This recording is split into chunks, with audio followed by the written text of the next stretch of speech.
好多香港人都想知點解深圳睇牙可以咁平，純粹係因為人工同埋鋪租平過香港好多。仲有幾個關鍵因素㗎。首先，內地牙科嘅設備同埋耗材，譬如話種植體、牙冠呢啲，佢嘅生產鏈會更加完善，採購嘅成本點都會平過香港好多。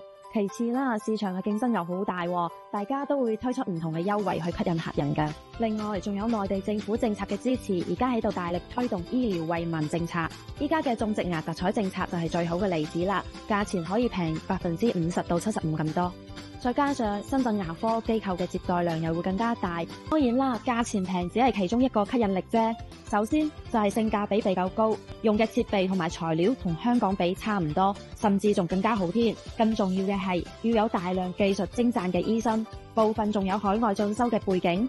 就好似麥牙啦，醫療從業人員差唔多1200人，有註冊牙醫接近300名，仲特登請咗國內有名氣嘅權威專家定期坐鎮，甚至設埋名醫工作室，針對複雜嘅病歷都可以做出更加可靠嘅診療方案。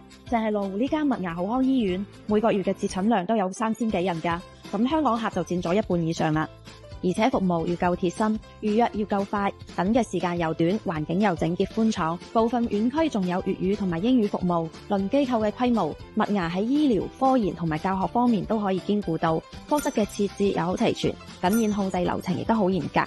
麥牙係深圳首家有2.5萬尺自建義齒加工廠嘅好康專科醫院，除咗交通都好方便。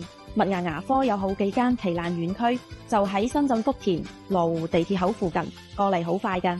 麥牙而家慶祝緊10週年，福利咁多，梗係預約啦！我而家就返香港啦，拜拜。